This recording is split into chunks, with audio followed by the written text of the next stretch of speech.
Salut à tous et bienvenue dans ma 35e vidéo de formation GU05 pour les développeurs Java. Alors, je vous ai préparé une petite présentation sur les caractéristiques de l'entité que nous allons voir maintenant. Alors, les caractéristiques de l'entité, jusqu'à présent, nous n'avons vu que des entités avec la caractéristique graphique et la caractéristique transform, qui sont les deux caractéristiques principales utilisées pour le développement d'entités. Et en fait, voilà, il existe au total 11 caractéristiques différentes possibles pour l'entité, que nous allons voir. Donc il s'agit donc de 11 interfaces Java, qui sont composées des 10 interfaces du package Q05 Framework Features, ainsi que de l'interface Javalang Runnable, qui permet aux entités d'être utilisées par des threads. Voilà. Alors ce que je peux dire, c'est que donc les classes entités peuvent implémenter soit une seule ou plusieurs de ces interfaces, ou aucune, et que l'intérêt c'est de leur faire tenir le rôle de service dans le gestionnaire, par exemple pour ensuite être utilisé par d'autres entités. Voilà. Alors nous allons voir maintenant les interfaces, donc les 10 interfaces du package Q05 Framework Features. Les voici. Je pense que vous avez déjà été voir un peu leur code source. Donc nous allons les revoir en détail par ordre d'utilisation, donc de la plus fréquente, qui commence donc par graphique, qui est donc l'interface pour rendre une entité graphique avec la méthode GUI. Ensuite nous avons transform, qui prend un objet en entrée et renvoie un objet en sortie, donc très utilisé aussi pour les transformations. Ensuite l'interface give, qui ne prend qu'un objet en entrée, ne renvoie rien du tout en sortie. Inversement, nous avons provide, qui ne prend rien en entrée et renvoie un objet en sortie.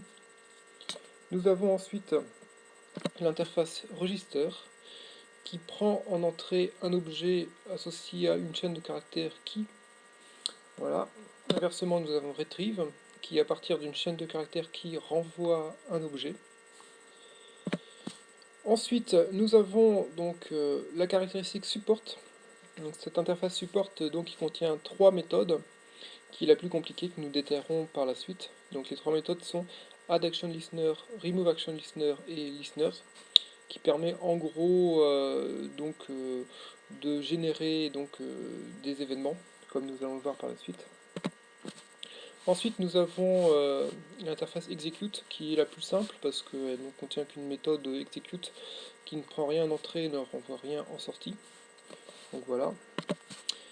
Ensuite, nous avons filter, qui permet donc de filtrer des objets ou d'utiliser des conditions, qui prend un objet en entrée et renvoie en sortie un booléen.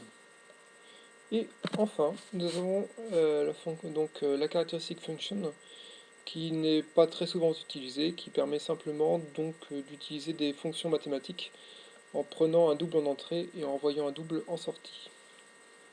Donc voilà pour les différentes caractéristiques. Alors comment sont-elles notées ces caractéristiques? Alors, dans la documentation de manière habituelle, elles sont notées comme ceci, c'est-à-dire en prenant les 3 premières lettres à chaque fois du nom de la caractéristique, en commençant par une majuscule. Voilà, donc ça c'est une convention qui sera utilisée dans toute la documentation liée aux entités, notamment quand il s'agit de documenter la structure des entités, avec notamment la signature des entités, que nous verrons après.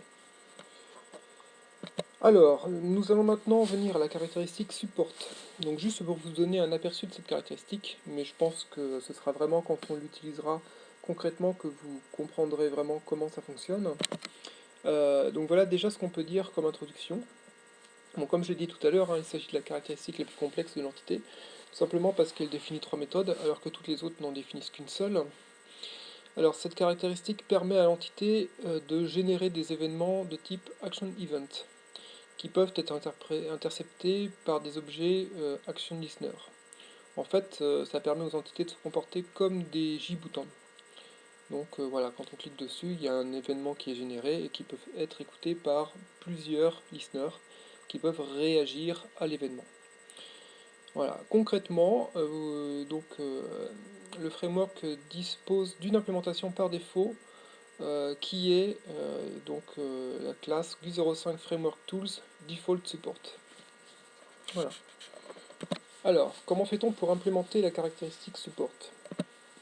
Alors voilà, en fait c'est pas bien compliqué, il suffit de faire implémenter par l'entité, donc de faire hériter de la classe default support.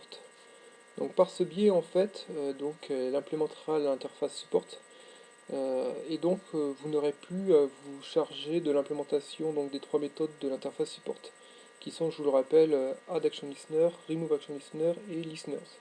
Voilà. Donc en fait toute la mécanique de gestion des listeners sera complètement effacée, donc cachée par l'implémentation de default support.